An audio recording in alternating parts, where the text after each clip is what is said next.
Hey y'all, it's Ashley at Bookishrealm, and here we are. This is Vlogmas day number 10. I'm excited to be 10 days in. This is 10 videos in a row.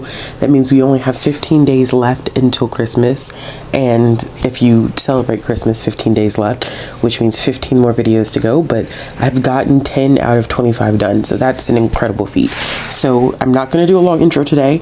I just wanted to jump in and go ahead and talk about the fact that today we're going to be talking about some underhyped, underrated books that I think I read in 2021.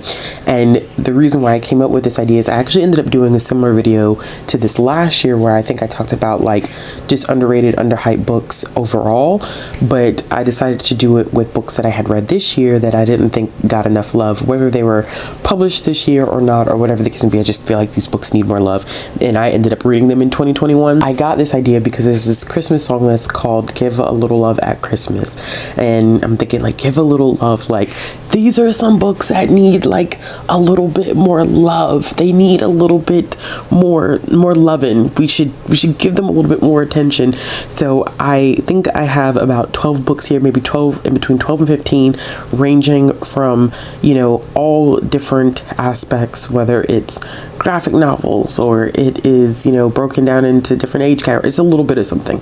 So we're gonna go ahead and jump into this video. It's just not too long. So the first one that I have on my list is Sugartown Queens, and I've talked about this one a little bit. I believe in my September wrap up is when I read Sugartown Queens. This is a YA book that did not end up getting a lot of buzz, and I really enjoyed it because it focuses on a biracial girl that's living in South Africa, and it looks at racism through a different lens. I think that a lot of books that I've read that tackle race in society are definitely, from the Western perspective, definitely heavily rooted in the United States, and I think that it was nice to pick up a book that focuses on that experience but from a completely different country, and our main character lives with her white mother, or with her white mother, and she doesn't really know much about her father, and then she ends up getting reconnected with her grandmother some way somehow, and her grandmother is kind of this gateway to what her mother's family was really like, and you know, how did she get connected with her father. But along the way she realizes the differences between her mother and the rest of her mother's family, and how they view not only biracial children but black children. And I always said this was interesting to read too, because a few years ago, actually I think like right when it came out, I read Trevor Noah's Born a Crime, and reading that book really brought to light like his existence was illegal at the time because he was a biracial kid, and it was illegal for his mother and his father to even have interacted with each other. And it's interesting, like in the United States we talk about this in a historical sense, but in South Africa, like this was just very current, very current incidents. But I wish that more people would have read or picked up Sugartown Queens. It did release this year. Hopefully more people know about it, the more I talk about it, and people will be willing to give it a try. The next one that I ended up putting on this list was All You Need Is Love, and this is one that I think I talked about in one of my like books that you've probably never heard of videos. And this is a middle grade book, and it focuses on a main character who is sent to go to Spain because her mother is trying to leave her abusive father. And it's interesting because the main character has Filipino and also Spanish like background, and she's trying to really cope with her identity, coping with like her mother not really being present, and dealing with the fact that her father is abusive. And she finds solace in like her grandmother, and there is a bakery that her grandmother works in, and she is really able to kind of deal with a lot of her issues and what she's struggling with by working in this bakery and getting up and kneading the bread, and which is why knead is KNEAD instead of NEED, because of the fact that it does focus on a bakery. And I just thought it was really great. I think that this one was one of my anticipated releases for 2021. I think I did talk about that in a video, so I did end up reading it this year. I don't think it's really gotten a lot of buzz. I think that so many picture books and so many middle grade books and so many children's chapter books get published in a year that it's easy to kind of get lost in the mix, and I feel like that's what happened to this book. But if you have any interest in it, I definitely would recommend checking it out. Next, I have Isaiah Dunn Is My Hero. This one, I think, in the bigger reading world, is one that has gotten a lot of buzz. This is one that I feel like does not get a lot of hype on BookTube because, as I always say, I think that BookTube does not really read outside of Gavin, because Gavin reads a lot of it. And there's another creator that I'm about to look up because someone mentioned them in the comments of one of my videos, and I was like, ooh, they read a lot of middle grade. I want to go and check out their content. But but I think that as a whole, as a community, BookTube does not read a lot of middle grade children's and picture books. So this one did get a lot of hype, a lot of buzz in the library world and the greater reading community, but not here in this community, and I hope that more people are willing to pick it up. It is about a young boy who is struggling with the absence of his father, and his mother just cannot hold it together.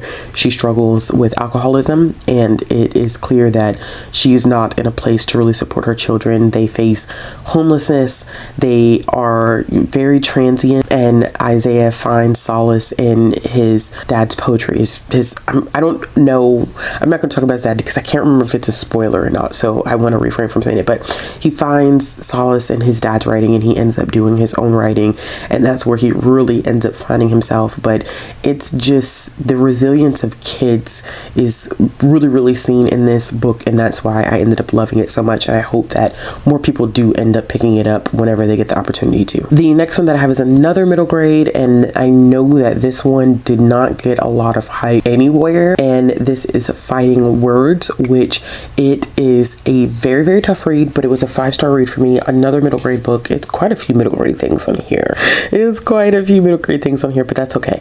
Fighting Words is about two sisters who end up in foster care, and they have not really lived in a good situation. It's a lot of abuse that has taken place, and there are some very, very, very, very tough scenes in this book. I would like everyone to know that this is not an easy book to read, so don't go in thinking that, oh yeah, it's middle grade, like, you know, it's gonna you know, fade, it's not gonna cover those tough topics.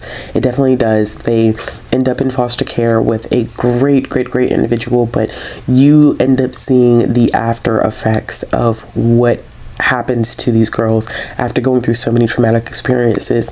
It's a great look at their friendship and the sisterhood that they have between the two of them, and how much they have to encourage and support each other because they face so much trauma. And this is one that I think I would love to read again, but it is one that I would not take lightly when going in and checking it out. The next one that I have is Letters from Cuba, and this is a really interesting, like, kind of like historical, it has historical fiction elements to it.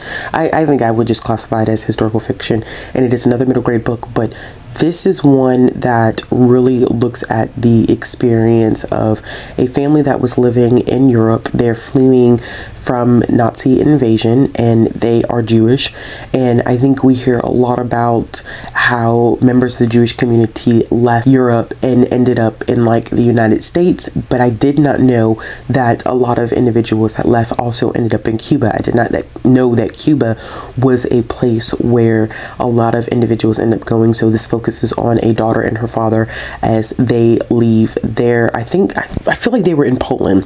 I feel like they were in Poland. They left Poland and they come to Cuba, and they try to set up a life for the rest of the family because they left the mother and a few siblings back in Poland while they tried to get things together in Cuba.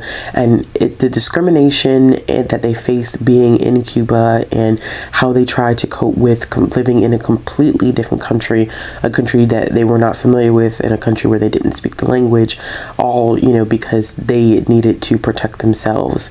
And it was just very, very powerful, and it's from, I wouldn't say like a direct experience of the author, but the author also has family members that left Europe and ended up in Cuba during World War II, and that's why she is she identifies as both Cuban and Jewish. So very, very great novel. I listened to this one on audio and it was really good, and I highly recommend it. The next one that I have on this list is JD and the Great Barber Battle. This was one that I believe I read sometime at the beginning of this year, I can't even remember when I read it. I always think when I look back on like what I've read, like at the beginning of the year, I'm like, oh, I thought I read that last year. I can't believe I read it this year. But JD and the Great Barber Battle focuses on JD. He's like in 2nd or 3rd grade. His mom ends up giving him a really, really rough, like bad haircut before the first day of school, and so he ends up having to figure out like, what am I going to do with my hair? And he experiments and does all these different things, and it looks horrible every time until he's like, I'm just going to take a pair of clippers and I'm going to cut my hair myself. And he does, and he realizes that he's good at it, and so he ends up like setting up shop like outside of his house, and he's cutting these kids, you know, hair. And I think what I really loved about this one is black hair representation, but for black boys. And I don't think that we necessarily see that enough, because it's a lot of positive black hair representation for young girls. But in a video that I did last year, I talked a little bit about how negative stereotypes about black hair also impact, like it impacts men as well.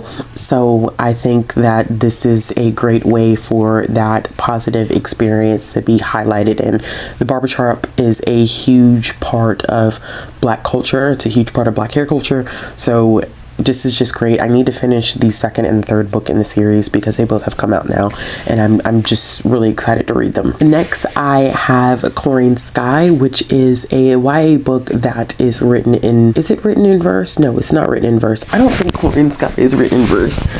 You know, I'm gonna sit here and say that, and I'm like pretty sure, and I have a copy right here, which is super convenient. I thought it was written in verse. Oh, it is. So I didn't want to get that wrong. So Chlorine Sky is a YA book that is written in verse, and it focuses on a young girl who is going through some changes. And the more specific change that's highlighted in this book is a change in friendship.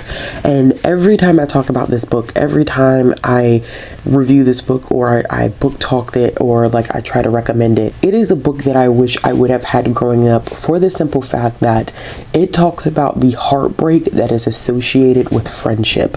And people often forget that, yes, we talk about heartbreak and how it feels from a, you know, romantic perspective, but having a friendship breakup, that hurts just as bad as if I was in a romantic relationship with someone. And we don't give enough credit to how important and vital and emotional those friendships can be. So I love that the author really heavily focused on the main character navigating, like, I lost my best friend. And it's not easy. It's difficult. It's heartbreaking. It's painful. And I've been through that. And I wasn't sure how to navigate that, because I'm like, well, it wasn't a romantic relationship. This is just a friend. But man, oh man, did it hurt like I had been in a romantic relationship. So I really appreciated that being from a different lens. And it's one that I would continuously recommend. I just have not seen a lot of people read or rec that book. The next one that I'm gonna rec is The Awakening of Malcolm X, and this one came out in the very, very beginning of the year, and I fell in love with this. Okay, a lot of people have not read this book. I wish more people read it. The Awakening of Malcolm X literally speaks about the awakening process in which he converted over to becoming a Muslim while he did time in prison. And there were a lot of different things about Malcolm X that I did not realize, from like his experience being in prison and how the system was never going to work in his favor, and learning more about him converting over to being a Muslim and what that experience was like for him. And his daughter, who co-wrote the book with Tiffany D. Jackson, did say that they did, you know, for sake of the story, there were things and facts that they had to change around a little bit. But I still think for the most part, at the heart and core of this book, you got to know a lot about Malcolm X that I think that people don't often teach, and how he transitioned and made these changes. Like, I didn't even know that he served on a debate team while he was in prison, and was so good that he actually ended up pissing people off. And it was like, you know, when you get too smart, you know, there's certain people in this country that want to continue to push you back. And he talked a little bit too about the fact that people always want to be black until things get really, really hard. If you haven't had the opportunity to pick up this book yet, I highly recommend it. The next one is one that I actually haven't even finished yet, and it is a comic book series, and it's called Shadow Doctor. This is really, really great if you're looking for a new comic series to try out. This is done by Aftershock. I think all of the issues should be available now, or the first trade should be out. And this one literally is it's based on a true story about this doctor, a black doctor, who wanted to make his own practice, but of course it was during a time in which nobody was going to allow him to have his own practice. Nobody wanted him to work for like their hospitals or their doctor's offices, and it put him in a really, really tight spot. So he went to Al Capone in order to get a loan, and ended up in a situation that he didn't want to be in, because, you know, you're taking a loan from somebody in the mob, and even Al Capone was like, you don't want to take money from me. Trust me, I'm not the person that you need to take money from. And I thought it was so interesting and so unique that we're getting this like small piece of history that we would have never known about had it not come out in this comic book series. And I love it. I can't wait to finish it. I know no one's really talking about this one for a fact, because this is comics, which, you know, BookTube is not really big on that, but I don't even know if it's really truly even that big in the comic book world. I know it was a handful of people that were reading a couple issues of it, but I haven't really heard anybody really talk about it since then. So definitely check that one. And the last one that I have on my list is a picture book that came out fall of this year, and it's the first blade of Sweetgrass, which once again I'm picking kind of like an age bracket where our community doesn't really hyper focus on that, so hopefully this one will get a little bit more love. And the first blade of Sweetgrass is a story about a young indigenous girl learning to pick sweetgrass for the first time, and she's learning how to do this from her grandmother. And literally it just shows a process of how she's learning, and you know, you're getting to see step by step like how her grandmother teaches her. The artwork is so calming, and just like it makes you feel like you're outside, like you feel like I'm just sitting outside watching this happen. It's a very, very calming effect. It's nice to see people starting to focus more on Native American and indigenous authors in publishing, not like they should be, not by far, trust me, not by far, because the numbers are still abysmal. But I'm happy to see like a little bit more titles coming out in children's lit that focus on the Native American indigenous experience. So if you have not heard of this one, I definitely recommend picking it up whenever you get the opportunity. All right, y'all, so those are some underrated, underhyped books that I read in 2021. I definitely think that you should check them out. As always, if you like this video, make sure you like, comment, subscribe, hit that bell for notifications. Although I'm doing Vlogmas, so I will be back with another video tomorrow. Thank you all for sticking with me for 10 videos now. It's been great. I hope you're enjoying it as much as I am, and like I said, I will be back with another video tomorrow.